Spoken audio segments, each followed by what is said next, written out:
Assalamualaikum warahmatullahi wabarakatuh. Liridha'illahi ta'ala al-Fatihah. A'udzu billahi minasyaitonir rajim. Bismillahirrahmanirrahim. Alhamdulillahi rabbil alamin arrahmanir rahim maliki yaumiddin. Iyyaka na'budu wa iyyaka nasta'in ihdinas siratal mustaqim siratal ladzina an'amta 'alaihim ghairil maghdubi 'alaihim waladdallin. Ala bari syafa'an nabiyina Muhammadin sallallahu alaihi wasallam wa ala alihi wa sahbihi wa zurriyyatihi wa ahli baitihi wat tabi'in wa man tabi'ahum bi ihsanin ila yaumiddin. Sayyidina Abu Bakar, Sayyidina Umar, Sayyidina Utsman, Sayyidina Ali wa Zuma wa sanilahum min Siti Fatimah az-Zahra al-Batur radhiyallahu al-Fatihah. A'udzu billahi minasyaitonir rajim. Bismillahirrahmanirrahim. Alhamdulillahi rabbil alamin. Ar-Rahmanir Rahim Maliki yaumiddin. Iyyaka na'budu wa iyyaka nasta'in ihdinas siratal mustaqim siratal ladzina an'amta 'alaihim ghairil maghdubi 'alaihim waladdallin. Wa thumma wasanila silsilatin nasbandi wasanila sultani awliya Abdul Qadir Jailani jami'a lillahi fil alam. Wa thumma wasanila jami'i awliya illa al-masura wal isama jamil habaib rajul alim ala baki badarhud. Ila orang tua kita masing-masing, guru-guru kita masing-masing, juga kepada santri, santriwan, santriwati TPQ Al-Baitul Amin Jember, khususnya kelas TK A1 beserta seluruh keluarganya, mudah-mudahan senantiasa dirokso oleh Allah, dijaga oleh Allah, senantiasa berikhtiar dengan maksimal untuk melaksanakan sholat dengan sebenar-benarnya. Bisyafaati nabiyina Muhammadin sallallahu alaihi wasallam. Al-Fatihah. A'udzu billahi minasyaitonir rajim. Bismillahirrahmanirrahim. Alhamdulillahi rabbil alamin.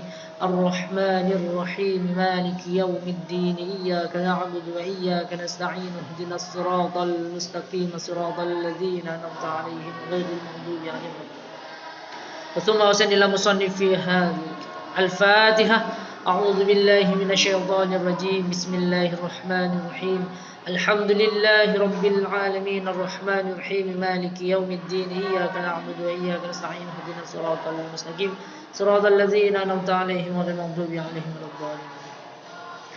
Anak-anakku kelas TGA 1 yang Pak Eko hormati, untuk kita akan melanjutkan pembahasan yang kemarin. Kita kemarin masih ingat kita membahas tentang makruhnya sholat. Nah, sekarang kita akan membahas terkait dengan yang membatalkan sholat.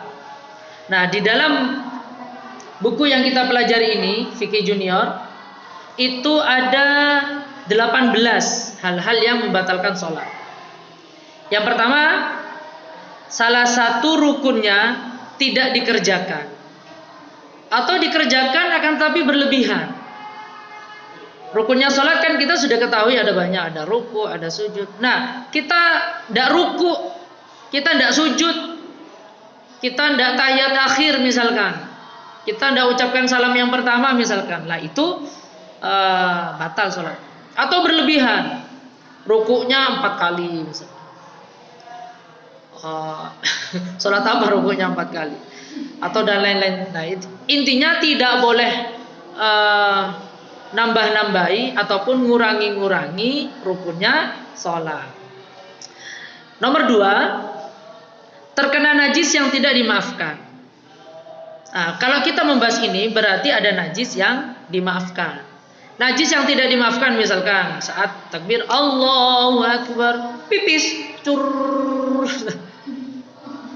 ngalir, atau mencret, atau banyak lah, atau ada anjing sedang menjilat atau kayak apa. Itu najis-najis yang tidak bisa dimaafkan. Akan tapi ada najis-najis yang apabila itu terjadi saat kita sholat itu bisa masih dirukhsah, ada keringanan.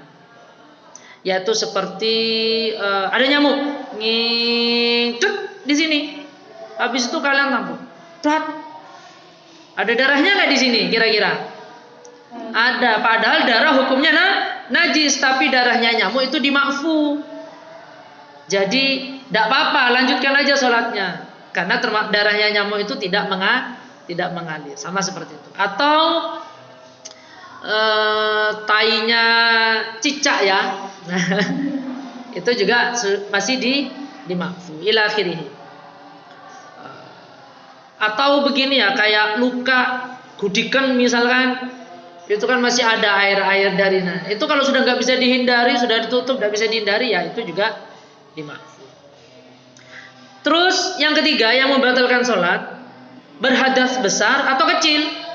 Allahu Akbar, tuh misalkan ngentut, batal apa enggak? Batal. Atau lain sebagainya. Nomor 4, number 4, sengaja membuka aurat meskipun ditutup dengan segera. Atau sengaja atau tidak sengaja auratnya terbuka akan tapi tidak segera ditutup. Contoh, sengaja membuka aurat. Jadi saat sholat dia garuk-garuk sarungnya sampai ke atas, kena tarik. Sengaja memang. Itu walaupun segera ditutup, itu batal sholatnya. Atau tidak sengaja terbuka, tapi nggak segera ditutup. Misalkan saat sholat anginnya banter dari bawah ke atas, kan otomatis ngangkat sarungnya itu. Nah, itu kalau dibiarin, biarlah ISIS misalkan, sampai ke atas kata ISIS, biar sudah tidak segera ditutup. Nanti kalau ditutup nggak ISIS lagi, itu batal. Dalam artian di sini yang tidak membatalkan sholat itu terbuka karena tidak disengaja dengan langsung ditutup. Tidak sengaja terbuka tapi langsung ditutup.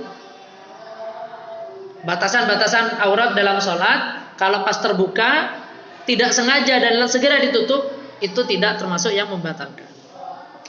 Nomor 5, berkata walaupun hanya satu kata. Misalkan dalam sholat,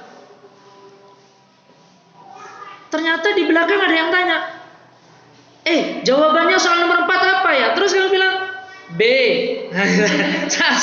Itu batal. Bukan hanya satu kata, satu huruf saja kalau seperti itu caranya batal. Allah Akbar misalkan.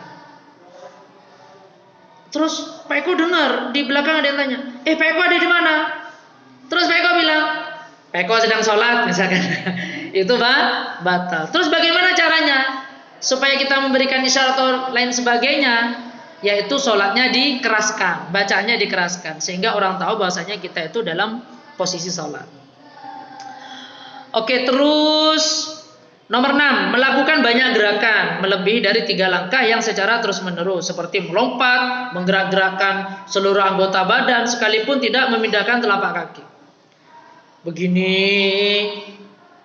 nggak boleh, apalagi berurutan. Ya mungkin kalian seneng tiktokan ya, saat sholat terbayang tiktok, murung-murung gerak-gerak sendiri seperti ini. Itu batal. Atau di sini gatel misalkan, digaruk kayak gini, itu juga batal. Loh, Pak Eko gimana? Gatel sekali Pak, nggak bisa hanya seperti ini misalkan. Kalau bisa seperti ini, cukup seperti ini. Kalau enggak, misalkan gatelnya di sini, tangannya ditempelkan, jarinya yang gerak. Jadi tidak sikutnya, tapi jarinya yang gerak. Itu boleh, oke? Ya, tapi tetap jangan berlebihan. Begini terus. Oke, gitu ya. Paham saya rasa ya? Terus yang ke-7, berpaling dari arah kiblat. Saat sholat, ini saat di bumi ya, maksudnya saat di tanah. Sholat menghadap ke barat. Habis itu kok murung-murung ngadep ke timur, akan sama saja. Lihat timur kan muternya nanti ketemu kiblat. Nah itu batal. Terkecuali saat sholat di atas kendaraan laut atau pesawat. Awalnya menghadap kiblat, tapi lama-kelamaan kok perahunya itu belok ke kanan. Apakah Anda harus begini-begini untuk menyamakan menghadap ke kiblat? Tidak. Pokoknya saat takbir kita menghadap ke kiblat. Terserah setelah itu mau menghadap kemana perahu itu, ya kita ikuti sudah. Oke, paham ya anak-anak ya? Ada yang pernah naik pesawat? Belum. Oh, minta sama ayah sama bunda naik pesawat ke Surabaya, setelah itu balik lagi ke Jember ya. Surabaya apa? Ya. Oke, next langsung. Yang ke-8, mengerjakan perkara yang membatalkan puasa seperti makan. Allahu Akbar. Minum. atau kena hujan, atau berkeringat mengalir. Nah, misalkan tidak boleh batal. Atau temannya mau bergurau, Allahu Akbar, sama temannya disuapin kurma, dimakan misalkan. Azam misalkan dimakan, tidak boleh ya azam ya, tidak boleh. Terus berniat memutus salat, Allahu Akbar, wes aku gak salat wes, istilahnya diputuskan, wes berhenti dulu sampai di sini salatnya, itu batal gitu ya. Tertawa terbahak-bahak, menangis, meniup, merintih, Allahu Akbar misalkan, menangisnya parah, tidak hanya sekedar menangis, tapi menderu-deru, itu batal. Atau tertawa, jadi mungkin adinda misalkan sholat, ingat kemarin di sekolah guru lihat Doraemon lucu bingit misalkan, tertawa, itu batal. Tapi lihat seperti ini, Allahu Akbar, ada temannya godain, kamu nahan tertawa, batal apa enggak? Masih belum ya. Kalau hanya tersenyum itu masih belum, tapi segera dikembalikan, difokuskan lagi insyaallah. Ya. Terus memutus rukun sholat dengan sengaja seperti i'tidal sebelum rukuknya sempurna. Rukuk belum sempurna sudah langsung i'tidal misalkan, itu juga membatalkan sholat. Rukunnya belum sempurna, dia sudah mengerjakan rukun yang lain, itu batal. Nomor 12. Menambah rukun pekerjaan dengan sengaja rukuknya, yaitu seperti tadi itu. Rukuknya sampai 15 dalam satu waktu, tidak boleh. Terus sengaja memperpanjang rukun yang pendek. Rukun yang memang disyariatkan pendek, seperti rukuk dan duduk di antara dua sujud. Lek sujud mungkin lama, tapi duduk di antara dua sujud lama sekali. Memang sengaja dilamakan, tapi yang lainnya pendek-pendek. Nah itu menurut kitab ini tidak boleh. Terus yang ke-14, sengaja makmum ingin tertinggal dari imam dengan rukun perbuatan tanpa adanya uzur. Memang ya istilahnya makmumnya itu sengaja melambatkan gerakannya. Memang disengaja, bukan karena imamnya kecepatan, tapi dia memang menyengaja melambatkan. Nah itu juga batal, sehingga sampai melewati 3 rukunnya imam, itu juga batal. Jadi imamnya sudah sujud, dia masih mau rukuk gitu. Nah, itu sudah batal itu ya. 15, murtad. Jadi saat sholat hatinya berkata, Allah itu tidak ada misalkan. Nah, itu langsung batal sholatnya. Karena syarat harus beriman ya, harus Islam. 16, ragu-ragu dalam niat pada sebagian syarat-syaratnya sholat. Syarat-syaratnya sholat kan ada berapa? Dia ragu. Duh, aku ini punya wudhu apa enggak ya? Nah itu sudah, makanya lebih baik walaupun punya wudhu, tapi kalian mau melaksanakan sholat dan ada nutut waktu untuk sholat, lebih baik wudhu lagi. Namanya tajdidul wudhu, memperbaharui wudhu, dan itu sunnah. Terus yang 17, niat keluar dari sholat sebelum salam. Ya, karena salam itu kan anggap rukun yang terakhir. Nah sebelum salam, entah itu terserah, ternyata dia niat memutus sholat, ya sudah berarti batal sholatnya. Terus yang terakhir, yang ke-18, ragu-ragu dalam memutus sholat. Putus enggak, sekarang itu batal. Makanya harus yang yakin. Al yakinu la yuzalu bisyak. Yakin itu, keyakinan itu tidak bisa dikalahkan dengan lagu-lagu, tidak bisa dihilangkan atau dikalahkan dengan ragu-ragu. Makanya harus yakin. Ya sholat sudah sholat, gak usah mikirkan yang lain. Nah, itulah anak-anak kelas TGA 1 terkait dengan batalnya sholat ada 18. Silakan dipelajari dan insya Allah minggu depan kita ulangan ya. Kita ulangan untuk bulan ini. Terima kasih. Mungkin itu yang bisa Pak Eko jelaskan. Kurang lebihnya Pak Eko mohon maaf. Assalamualaikum warahmatullahi wabarakatuh.